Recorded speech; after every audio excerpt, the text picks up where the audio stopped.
Hello and welcome to the Everywhere We Go podcast. I hope that you have had a chance to listen to the Glenn McGrath episode. We've got another one coming out with Glenn McGrath a little closer towards the Ashes, maybe even during the Ashes. We're looking forward to that. But if you've not checked it out, do go back because he's a great, despite the fact he is an Aussie. I really enjoyed talking to him, Chris, even though if it was an ungodly hour for both of us, it was well worth the time, wasn't it? It was probably one of the earliest recordings we've done, wasn't it? But it was well worth it, and he's a smashing fella, isn't he? I know he's Australian, and he's caused a lot of pain to our English cricketing hearts over the years. But what a genuinely top guy as well, despite his whack predictions. But I think he really wanted to say it won't be 5-0, but he's nailed his colours to the mast so many times over the years. He just can't come back from it now, can he? No, he actually did say, didn't he, that it'll all be close test matches, but Australia will nick them all, which obviously we disagree with vehemently. So welcome along to the podcast. We're talking to Liam Plunkett shortly. We'll get into some America cricket chat Mm. before our Ashes chat, which is, I know we're going to touch on the fact that you are also in America on the main podcast with Liam, Chris, but you're over there, and look, just give me a bit of a. It's quite a weird little odyssey that you're on, actually. San Francisco and LA Yeah, before then heading to New Zealand and Australia. I mean, whatever, just like you do, mate. yeah. Well, as I have said many times before, it's a role that someone has to do. But no, no. In all honesty, I've been working with the cricketing world in America for the last 5 years, and we've got nailed our colours to the mast that we want to be a part of that cricketing movement in America. That's through the Barmy Army and also the Root Academy. And to be out here at the first big conference in the States that we talked to on the show with Liam is we had to be here. And fortunately enough, I was offered an opportunity to speak to the room and talk about the Barmy Army and the role we play in cricket and how I think the American supporter world is ripe and ready for a Barmy Army supporter style community for cricket in the States and talking about how that might work in a few years. And it was great to see there's so much energy for the game over here and we had to be here. And I don't come home, as you know, after this little gallivant, this little break before going straight to Australia. And for November, I'll be there ready to get everything ready for all of our very excited travelling members coming over from the UK. So good, so good. You might be able to help the Americans come up with some half decent chants as well. Um, Are you still scarred from the Ryder Cup? the Ryder Cup, watching MLS clips, all the rest of it. Really could do with a helping hand from the Barmy Army. Like Yeah, if they get 10% of the Barmy Army level of creativity with their chants, they will improve themselves no end. In terms of, it's the one part of the fan experience that's lacking because the rest of it's amazing, isn't it? So you were at the Lakers game the other night. Tell me how that was. again, we talk about fan experience, and I'm a bit geeky about it because everything from access, entry, food and beverage, merchandise, how you get round, what your ticketing system is, because we're so ingrained. That's my world. That's the world we live in. The everyday is fan experience, and seeing how the Lakers did it and American sport as a whole just makes you think we are so far behind in the UK. We are so far behind. I'd say 5 to 10 years behind from anything from a Premier League football match right the way through to a cricket game, a test match. There is so much we can do, so many things we can implement that's working in America already and has been for God knows how many years. And it's about actually, if I was a leader of a county championship club or a franchise or a football club, I'd be going to America with the board to look at how they do it because it's streets ahead, absolutely streets ahead, and the spectator experience is absolutely brilliant. So yeah, there's a lot we can take. There's a lot we can lean on. Maybe not the chanting. That's where we can come in and help. But we should definitely look to improve fan experience using the American way. I believe that we will win. I believe they We might start then the Ashes, see if it yeah, goes down well. goodness, you will as well. You spent too long there already, mate. I think they I think that the way I agree, we're going to get into some cricket chat in a minute, but I totally agree with you. The way that they do things, and it also then it translates, doesn't it, to kind of when you're at home as well, and when you're in a bar watching it, and that whole thing. Everybody seems to be watching. It's a communal viewing experience, even when you're not at the ground, which is great. And yeah, Let me just have a little rant about the World Series baseball though. go This is on, what go I on. just every time like you're in a bar in America, it's massive. It's the World Series right now. It's the Toronto Blue Jays against the LA Dodgers. It is honestly when we were in LA, it was the biggest thing. Yeah, It was like, everyone was into it. Every taxi driver, everyone wanted to speak about whether the Dodgers would win the World Series. I mean, it just really frustrates me how they call it the World Series. Like, all right, Canada playing it. What World Series? it's never Like, been, has it? and they're advertising like the USA baseball team, like for another game. I don't know who they're going to play against. Well, The Japan, rest of the it's world, it's probably. basically Japan, really, isn't it? They're pretty decent, but apart from that, that's it. World Series. It's never been, has it?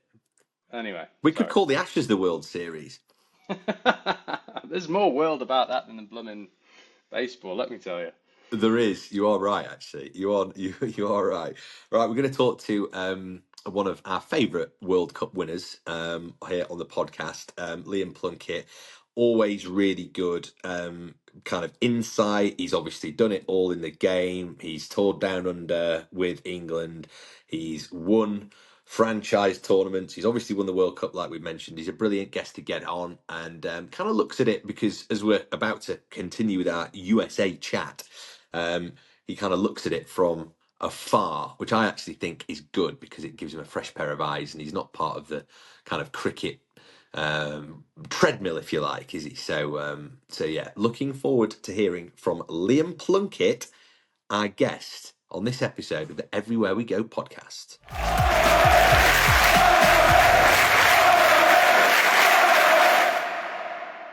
There's no better place to kickstart the Ashes than in Australia as well. They say the sunniest capital, that is Perth. You can experience the buzz at Perth Stadium as the world's best cricketers battle it out in the West Test and then dive into the festival atmosphere for the West Fest from 21st to the 25th of November across Perth Stadium, Burswood Park and the Wacker Ground. What is the West Fest, Chris? The West Fest, it's an explosion of sport, culture, and community. Where it will feature hands-on family entertainment, live music, unmissable vibes, local food vendors such as the paired pop-ups showcasing the best of Western Australia food and wine, all spread across 3 precincts.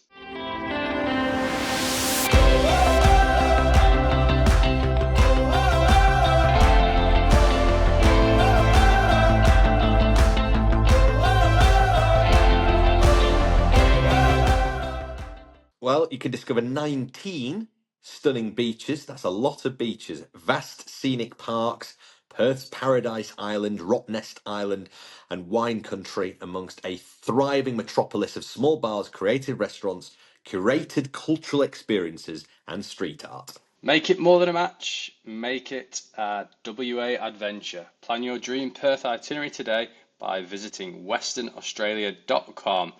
I am absolutely delighted to say I will be doing exactly that. Love it. Well, don't send me any pictures, otherwise I'll be blocking you. Liam Plunkett, great to have you back on the podcast with Chris and I here on Everywhere We Go. Obviously, we'll talk about the Ashes in just a second, but tell us about where you are at the moment because it's not Britain. No, it's not, mate. I'm just working in New York for the next few weeks, so obviously staying over here in Brooklyn.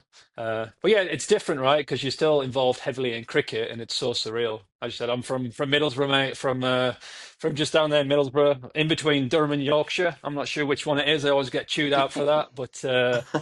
And then, yeah, doing some cool stuff over in New York, in Manhattan. The cricket landscape's definitely opening up, not in terms of just playing, but also the business opportunities, which is obviously fascinating and good for me. Talk to us about that because I know, Chris, you've been. I mean, you are there at the moment. You're in America on the other coast. Give me a sense, because I'm a bit ignorant with this. I know we spoke before, Liam, kind of off air as well about this before, and kind of where cricket's going, and there'll be people listening who are well across it. But for those who don't have a clue, what is the cricket sphere like, if you Hmm. like? And that's a terrible, shocking phrase to use, but what is it like in America? I think over the last few, well, firstly, when I was coming back and forth for many years, I didn't know like cricket was a thing here. I think you in USA will pop up and play against someone in the World Cup or something like that, and you might say, oh, so there's cricket there. But I think years and years of coming here, I didn't realize it was a thing until maybe, I mean, 8, 9 years ago. I came across and I found there's an indoor school, and I obviously started using that before I go back and play on tour. But to where it is now is you look at there's MLC teams. It's obviously there's franchises here. The IPL are invested. But I think kind of what sort of gets my cogs spinning is more so the opportunities in the business space, because I think there's so much power coming here in terms of the actual cricket. The cricket's really good in terms of the performance and the players, as good as anywhere in the world. There's no Indian players obviously allowed to play in it, but like the competition's great. But then you think people behind that, like, well, how do we grow the game away from on the field? And that's where it kind of opens up to me. And we started, obviously, Chris was across an SF last week to showcase cricket in the right way. There's so much politics in cricket, and the company that I started is, well, we're here to hear everyone's voice and grow it properly. And I felt like that's what we did. And Chris would obviously probably jump behind that and say kind of that's how the conference felt, you know? Yeah, okay. What's the conference all about, Chris? Talk to me about that. No, well, firstly, the conference that you put on, Liam, and Adam, your business partner on this, was absolutely exceptional in terms of the room you managed to pull together for the first real cricket conference in the States. It felt like it'd been established for 5, 10 years, and the Mm. people in the room paid paid dividends to that. And I thought that the conversation was fascinating. You had people from every facet of cricket, from elite performance through to spectators, to fans, myself. But in between, you've got CEOs, you've got broadcasters, you've got people there that really are the blueprint for the game. There's something very similar in London called World Cricket Connects that happens every year. It has happened for the last 2 years with the MCC, but almost felt like you'd set up a hybrid version in America. So Mm. kudos to you guys for that. But I think off the back of that, the exciting thing for me is the American attitude towards it and what can be done. And I know things have happened maybe a little bit slower than what people would have liked, but you must get a buzz from the American mindset of let's have a go. We can make this work. Mm. Why can't this be the second biggest tournament behind the IPL in 5 years? 100%. And like the stadiums are going to take time to get built, but when you actually look at the product of the cricket, it's excellent, right? If you've got six overseas players, the best in the world, so that product's great. But in terms of what you said about that American mindset, it's like it feels like if you fail at something, it's like, well, when are you going to do it again? Do you know what I mean? It's like they expect you. They don't say, don't try that again, don't do that again. It's like, no, no, you failed, but like, how do we make that better? And when do you start that process again? And I think you kind of feel that energy, the vibes, excuse me, in the room. It's different, isn't it? It's a little bit different. I love the UK. Obviously, I love being in America, but it's kind of different the way they think about the business. Yeah, it is. And the one thing that strikes me is like there's an Olympics here in 2028. It's how can we all come together? I'm talking from a Barmy Army perspective now as well. Like what can we do as the Barmy Army to wrap support around cricket in America to give them the opportunity to create something like what we've got as well. So you must be excited for the Olympics in 28, Liam. Do you know what it'll look like yet? Do you know who will it be Team GB? Will it be England? What's the structure? I have no idea, honestly, mate. Like, I don't. I think for me, it's kind of my the business side. It's with the Cricket Impact Group that obviously did the summit. We also have beach cricket. Like in my brain, I'd love to do beach cricket in LA to sort of open up and showcase what cricket is. So that's kind of where I'm spinning to. In terms of the actual playing and like who's going to be involved, I think I'm not going to be involved in any of that process. So it's obviously I read up stuff like you guys do, and you'll be interested to know how it's going to play out. But I think for me, it's like sticking to the avenue of supporting that and building cricket alongside that.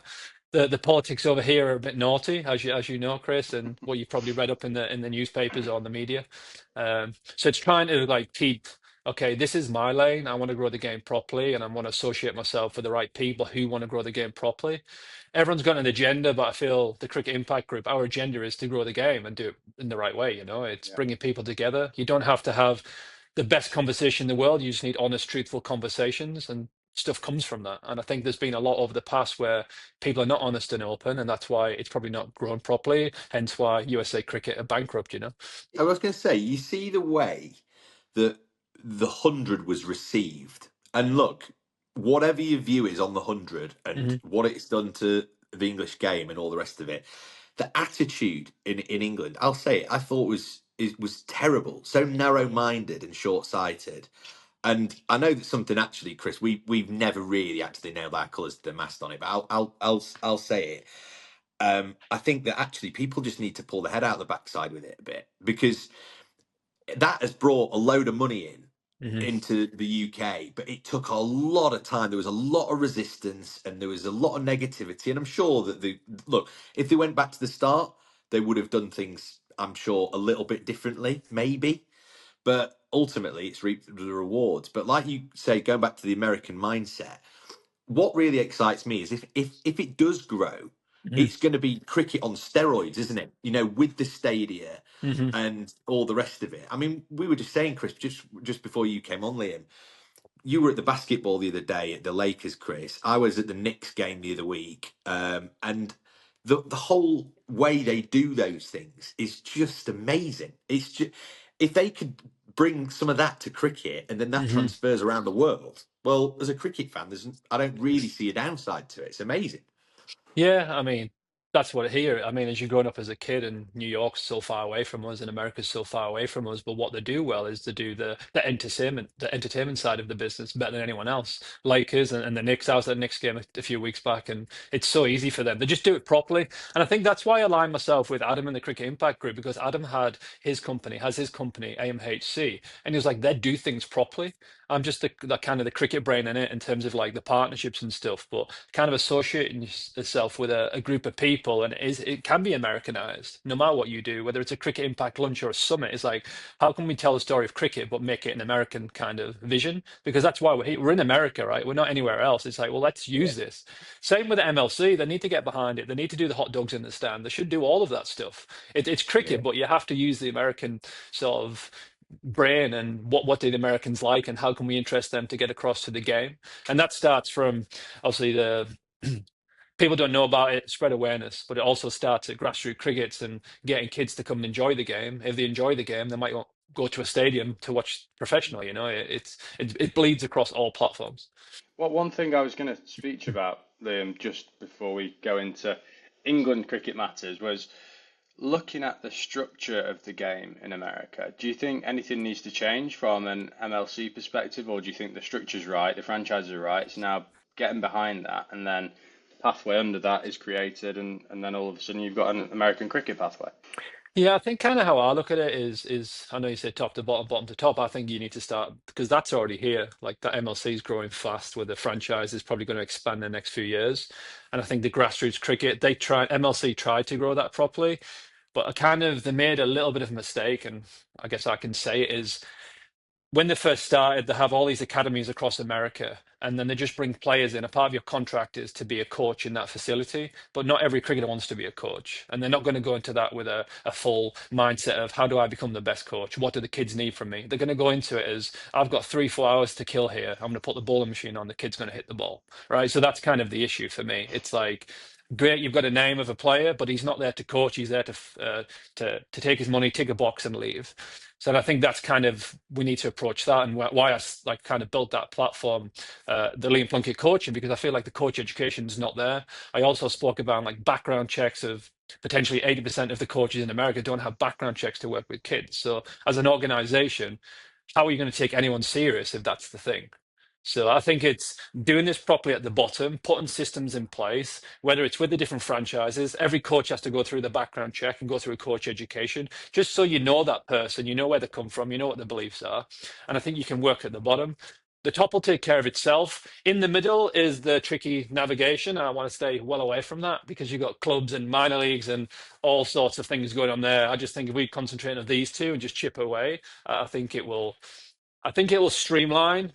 When I look at Major League Cricket, obviously you've got USA Cricket should be the pinnacle, but Major League Cricket, I feel, should have a couple of minor league teams connected to that.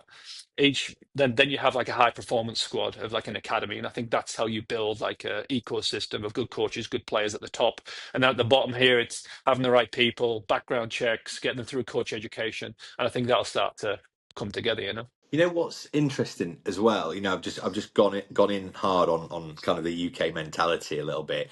It is something that we do well in terms of volunteering at cricket clubs. Like we've Mm. all grown up at cricket clubs where there are people who are willing to coach kids on a Friday night for either nothing or 20 quid or a free match fee on a Saturday, and there's people making tea and running the nets and all that kind of stuff. And that isn't something that just grows overnight, is it? That kind of infrastructure and that long Mm. standing kind of almost generational passing down and kind of duty of goodwill. That's the tough nut to crack, isn't it? Yeah, I mean, to be honest though, like I think when I was in Philly, I think on a Saturday morning, Sunday morning, within if I woke up and tried to go to a cricket match, I could probably find 20, 30 within a small radius of me.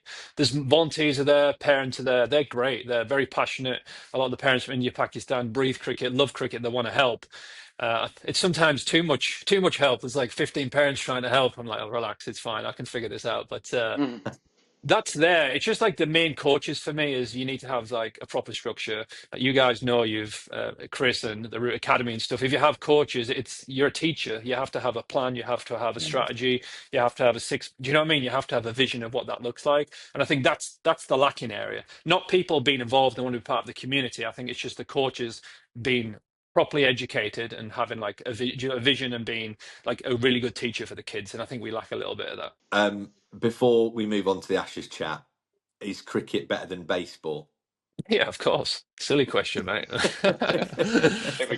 think we all agree on that, don't we? Yeah, Gents? 100%. I think oh, 100%. it's just so quick. I think there was a shock last year when we played in the Auckland Coliseum. Yes, the boundaries are smaller because the wicket's put in the middle, but obviously Finn Allen smoke, what, 1926s, and then people are going to a baseball game and what, it could be 0-0 or 1-0. And it's just like, yeah, Yeah. but yeah, I mean, for us, of course, mate. I do like baseball. I think it's entertainment in its own right. But obviously, I'm a cricketer at heart. I love the game and the vision. I feel like we've changed and keep moving with the times. And I think cricket's been really good at that. Where baseball is obviously there's a little bit of change with the old pitches, stop clock. But do you know what I mean? I think we keep sort of growing with the times. I think cricket does that really well. Yeah, yeah, I agree. Right, let's talk Ashes. We'll move away from America. We'll do England, Australia now. Um, what's your feeling first and foremost? I mean, it's not far away. It's just around the corner. The Ashes. It's just starting to ramp up a little bit now, isn't it? A bit of the kind of the needle. And I saw that video going around the other day of the Aussies being asked if they'd take any of the England players in their squad, and they're all saying no. And it's just starting to. I mean, we had Glenn McGrath on the podcast last week, Liam. You Tough to know, follow. Tough to follow, mate. well, yeah, well, look, we've gone from one great to another. That's what we've done. Obviously, he's predicted 5-0, as he always does. What's your thoughts going into the Ashes, first and foremost? General thoughts. I think this is the fascinating thing is I don't know. You know, like I honestly don't know. I mean, was it Brody who said something on his podcast? Is like it's the first time you're going to an Ashes where we don't know the opening pair of the Australian. But like that's crazy to think of the greats who've done that role. That's Brody. I didn't think of that. I pinched it from Brody, but obviously it's fascinating to think, right? Australia's such a powerhouse as well, but also Pat Cummins injuries. If they get one or two injuries, then it's a completely different outlook. For me, it is the unknown because England are exciting. They're playing some good cricket. We know how that can go. It's going to be an entertaining series no matter what because England will bring that. But yeah, I mean, I honestly like when I think of which is a stronger team, I honestly don't know because it's so new, right? Like there's such of like some of the England players are not established, but they're also very exciting. They could step on the stage here like Bethel and be unbelievable and get back-to-back hundreds because he can do that. Do you know? So that's the best thing about it. I think being drawn to it because you don't know what's actually going on. A lot of these players have not been under the Ashes pressure. Obviously in Australia, which is one of the hardest play to play. But I think you'll see some youngsters step up and perform really well, especially someone like Jamie Smith, who I think is outstanding. I think him's going to for me, I feel he's going to be one of the main leading scorers. That's where I'm at with him. Do you see that as a benefit, Liam? The fact that some of the players haven't been under that Ashes spotlight and that pressure, they can go there with a bit more freedom. Mm. I think so. I think when you look at it, young cricketers, and sometimes you just come onto the scene and you're playing the game, you love it, you're not expecting too much, and you just adapt. You go out to the middle, bat a ball, and everything's like, oh, this is what I just do. I think sometimes when, and you see that, don't you? When someone comes onto the scene as a player, football player, or as a cricketer, everything's so natural to them. It's like when they go through one or two series and they get challenged and they lack a bit of form, that's when they'll be like, might, do you know what I mean? A different sort of feeling. But I think it can help 100%. They're going to go and just look at the ball and hit the ball. It's the old school saying of play the ball, not the player, right? So that's kind of what they have to do. Um, when you came up against Australia, which you did a lot in your England career, what was kind of the one takeaway that you had from kind of your experiences of coming up against them? Look, we all know that the spiky and there's words said and all the rest of it, but was there anything that you came away from playing Australia and thought, God, that was difficult, or oh, I wish I'd have known that about them before, or is there anything that springs to mind in that regard? Not really. I mean, when I first started, obviously you're playing against my heroes. I was in the Ashes series in 2006, 7. And then I didn't play. I was like 12th, 13th man. And then you're just looking at your heroes walk onto the field, like your Gilchrist, your Pontins and stuff like that. And it's so hard at that point. And then when I've played one day series against them and I got a few wickets, it's like it's just a cricketer, right? Like that's the kind of thing you have to kind of bring it down to. The guy's got a cricket bat and he's standing in the way of the stumps. How am I trying to get him out? I think it's hard to do that at fact, but you got to learn to enjoy it.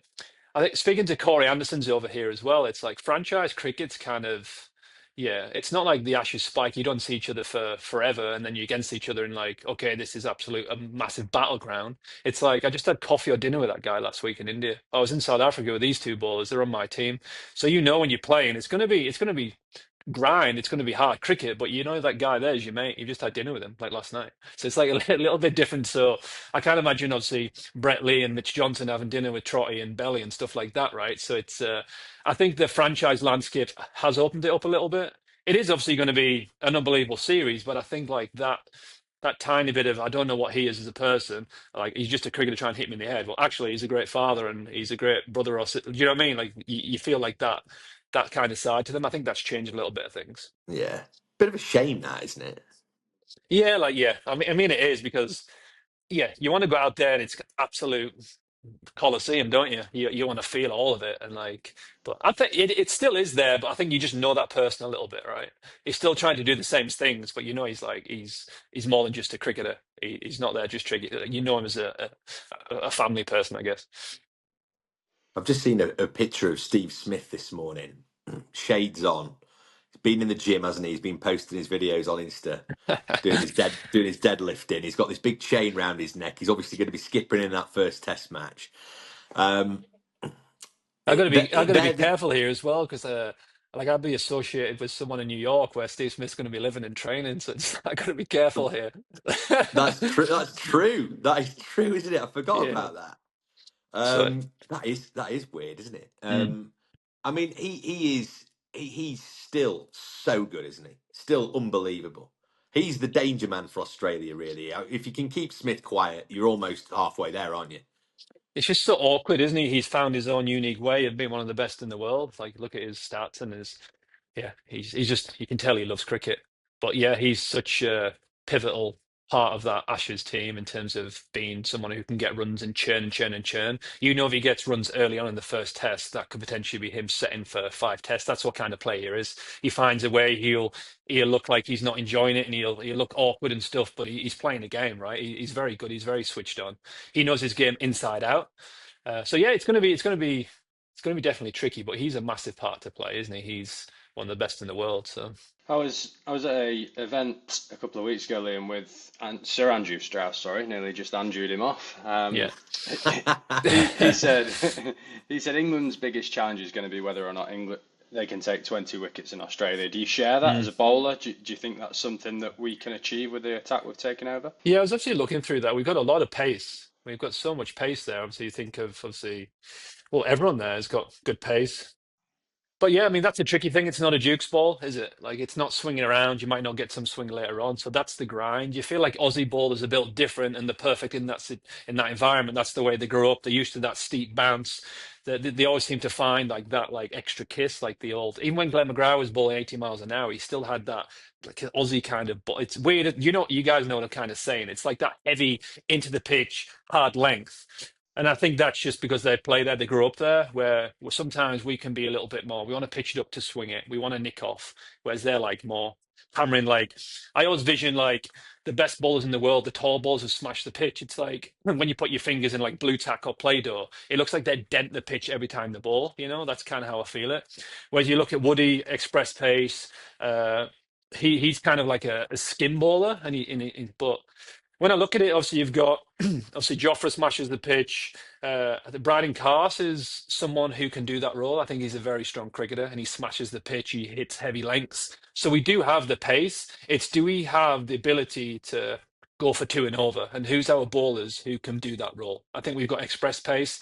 Yeah, who's the players who can go the Jimmy roll, the Brody roll? That's the hard thing for me because obviously pressure Pritz wickets. It's not just turning up and getting five for nothing. It's like, well, how do we have dot balls, two and over, and build that pressure? Who's going to be that bowler? What do you think of the batting? Because we're big fans of Ben Duckett. Absolutely love him. Probably think Mm. he's there's a case to be made. He's probably the best multi-format batsman this year in the world because Yeah. he's just been brilliant. He's been so good. He's a real weapon. I mean, he's a real secret weapon. Not secret anymore, really, but he's a Mm. great Careful, tool he's for a us to real have, isn't he? weapon. He's a weapon, yeah. Very harsh. It is hard. I always found him hard, even when I felt like I bowled at my quickest and stuff, and you could trouble people in the county circuit. He was also someone who was knew his game. He knows what he does. He obviously pulls and he cuts and he'll clip, and I think he knows his game so well, and he's grew into that, right? Like he's been in and out, but he's always been consistent. The last how many years? I think he is a true asset. I think up top he's going to play the short ball well. That's what he does. It doesn't seem to bother him. But he's one of them ones. If you miss, he's going to hit. If you're off it from the first over, he's going to score quickly. So I think he's great for us. It's just unique, isn't it, to have someone who's small like that, who's hits different areas, and it's not like a traditional, I'm going to set this field. He's got his own kind of way of playing, and it changes your mindset as a bowler. And what about the spin option? Because we Mm. don't. That's the one thing. I look at Nathan Lyon with great annoyance, but also lots of envy as well, because he's just been such a big player for them, hasn't he, for years and years now. I think that's where we're going to struggle, mate. I think because that's where you want that spinner to tie down. And I think the Aussies smack spin in Australia. And I think that's going to put a lot of pressure on our seamers, which makes them going to bowl more overs, right? That's where I feel like for me, we're no disrespect to obviously our spinners, but I feel like that's going to be our tricky spot to tie people down. Obviously, back in that you had Swanee, who's done a good job there, Monty's done a good job there, but they still take them down, right? They don't mess around. And I think they'll put the spin under the pressure straight away. Yeah, Mm. yeah. You've been down there in Australia, and you toured 06, 07 as well. I mean, it's just an amazing atmosphere, isn't it, to be a part of and experience it. What did you make of kind of the Aussie press and the external pressure and all the rest of it? Because you'd have been quite fresh faced at that stage. Mm. Yeah, I think for me, obviously going across there, like I knew we had a bowling attack and I'd struggled to play. So I was from a point where I'm a squad, I'm gonna keep myself ready, but I'm probably not going to play. So I maybe didn't feel the pressure of that playing 11 who were getting it from all sides, right? But I But feel like then did that mean that you were then able to kind of look at the outside noise? You weren't putting the barriers up as much because you knew that you probably weren't going to be playing. I think I was so naive as a youngster. You're just like, oh, I'm playing cricket for England here. I'm gonna enjoy everything. Like this is, do you know Yeah. what I mean? So you're probably a different outlook now because you might look into it a little bit more or you might not. But I think right there, you're just enjoying like this feels something. You're playing cricket, you involve cricket with England, and whatever this comes with, you'll take it. Whether it's like obviously you're watching TV with the news, whether you're some Aussie bloke shouts your down the street or whatever. Like it's all a part of it. Like the whole process is obviously exciting. So for me, I didn't really feel the pressure of it. I just thought this is cricket, and I've kind of made it as a cricketer. Do you know what I mean? So I always kind of look at it like that. Chris, you're going to be down there, obviously. Are you excited? Absolutely, absolutely buzzing for it. I think I said this to Becky the other day. I was like, the tour's so big. We're obviously taking thousands of people down to Australia. The operational side of the Barmy Army is huge on this tour, and there's a lot of pressure on that in the delivery. But if I'm being honest, it's one of the first tours in recent times that I've been really excited for the cricket. So I'm really excited to actually watch the series unfold because nobody, the experts, the pundits, we can't. We're heavily involved with the game.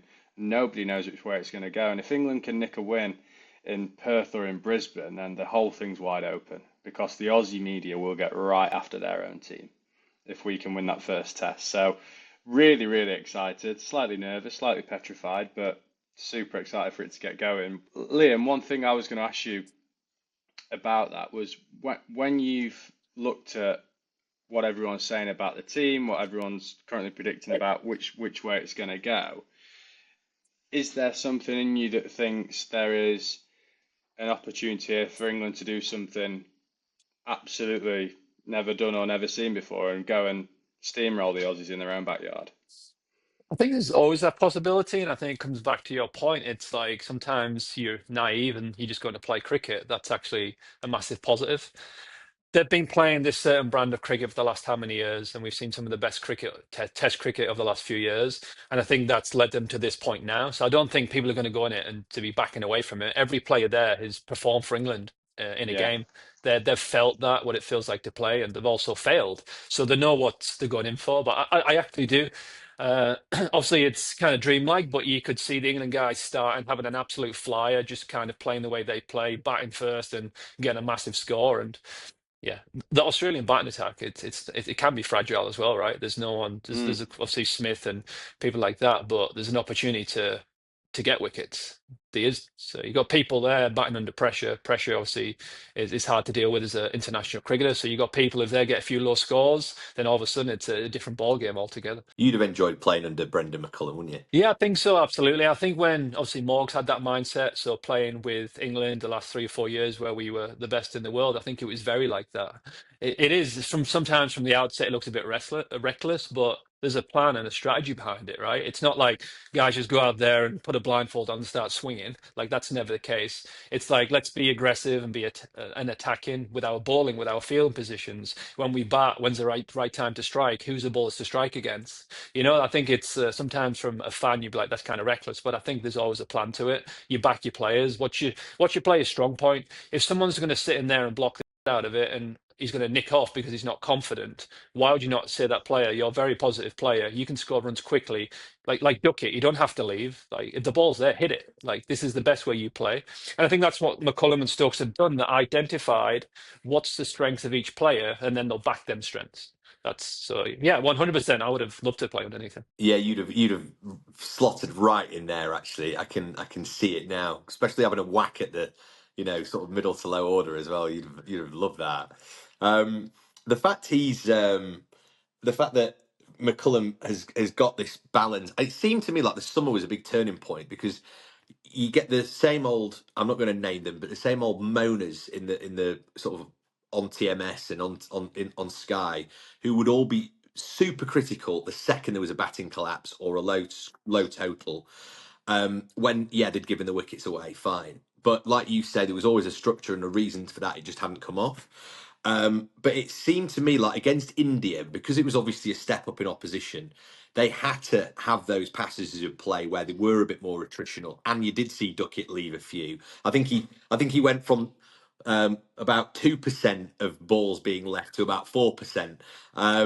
But like you look at that, and that seemed like a really big summer in getting that part of it nailed down, because we all know that they can do all the fast free flowing scoring bits, but that was important, wasn't it, to see that this year? Yeah, totally. And also, I think when we look at a team, we look at players and like, this is what we're going to get. Okay, this is how they played against this series and this series. The players are also allowed to adapt and get better. So you don't know what each player is doing behind closed doors, right? So you might look at Duckett might look at, okay, these are my stats here. Actually, I was trying to play a few more than I probably should have. Now, when I'm going to go back to the drawing board, I'm going to get better by leaving a few more. Yeah, do you know what I mean? You sometimes think we're going to get what we've seen 6 months ago, but actually, each player is trying to get better and improve. And who knows what that looks like until the first day of the Ashes come or the players start coming out and performing. I think as a player, you're always evolving and you're learning. And that's what they did against India. They played a different way at times and then finding what parts of play we can actually put the foot on the throat and win this session. But I think you're completely right. They keep learning every series. Are we going to get a prediction out of you? Because Glenn McGrath said 5-0, like we said. So come on. I don't know, a bit of weather around. I think it's going to be like I'll go 3-1 England, mate. Why not? Yeah. Nice. Why not? I mean, Love that. that's what I want, right? And I think it's possible if there's certain times in play where we actually get our uh, the way we play aggressive and then capitalize on when Aussies are vulnerable. But yeah, I mean, why would we not? Like 2-2 sitting on the fence. No, I want England to win, so I'm going to throw that out there, right? So, Love what's the it. worst case? I say that it doesn't happen. Shoot me down. Brilliant. So, Love it. Love it. We can't let Liam come on this podcast and not ask him what his thoughts are of what's going on with the current ODI team. Like it seems like it's seems to be maybe drifting a bit. Lost 10 of the last 15 games. You've been such a big part of that ODI side for such a long time. Is there a bit of a culture clash there, or what do you think's the issue at the minute? nice one to finish with. As in what, sorry, I, Greggy? no, it's yeah, I don't know. Like you can, for me, you watch it, and some, obviously the game's on. I'm not watching it. I woke up to I seen Joffre board like an absolute jet as he does, which is great because we can see him coming back into his form. I don't know. Sometimes he goes around in cycles, right? The Test squad's strong, the ODI team's not. There's so much franchise cricket. How much 50 overs are people playing? Like it is a white ball game, but T20 is not 50 over cricket. Do you know what I mean? So I think it's a bit of everything. People are here, there, everywhere. They're prepping for the Ashes, the ODI, there's T20, there's franchise, and I think when we were playing quite a lot of 50 over cricket and you kind of knew your roles inside out. And I think that was built over a few years, right? It wasn't, okay, this is the World Cup team and they're going to win in 2019. I think over 4 or 5 years, we're consistent with our team. Yes, the odd tweak and changes, but I think it was a consistent team who knew their role. And I think if we did lose, it was like, it wasn't a thing. We'll just get back on the horse and we'll perform tomorrow. So I think it was a bit of everything. Obviously, you see that, and I think it is. It's maybe just finding what is the strategy to win games, and hopefully they can get on a roll. But also, the teams are proving. Like you look at teams, as I mentioned, if players go and improve, different teams know what you do. They kind of work out your weaknesses, and it might be a fact that the teams have got a little bit of insight and they're playing a certain way, and that's how they're kind of attacking our team.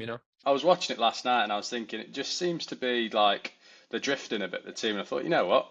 Got the right man on the show tomorrow to ask. Yeah, you want to see him doing well. It's just sometimes, yeah, what's the pieces that's missing, and hopefully they'll. It's just a weird landscape to see what's going to happen with cricket, and hopefully it doesn't. But you're like, how much 50 over cricket is going to be in that landscape going forward, and that's such a disappointment because it's obviously one of my favorite things to play, and I was with a team that was very successful. So to see that, is that going to die out? And Test cricket landscape is that kind of dying out for the different countries, and you have your mate like it is heart wrenching, isn't it? Because that's a game we grew up to love. Even the 50 over thing was such a strong thing growing up in cricket for me, and then obviously the Test cricket.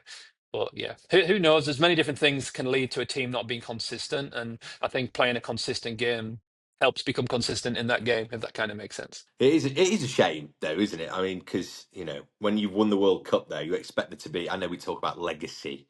It's annoying, isn't it? But it's a shame that that's not lasted really beyond Owen Morgan, if we're honest. And it's hard, isn't it? Because you look, there's a few teams, but to win a World Cup and be successful back to back, it's not easy to do. When you look at franchise cricket, I mean, a franchise wins, well, even in American sport, if a franchise wins, what, every 5, 6, 7 years, you're successful. Do you know what I mean? So it's like, it's different here because if you get to the playoffs, everyone celebrates.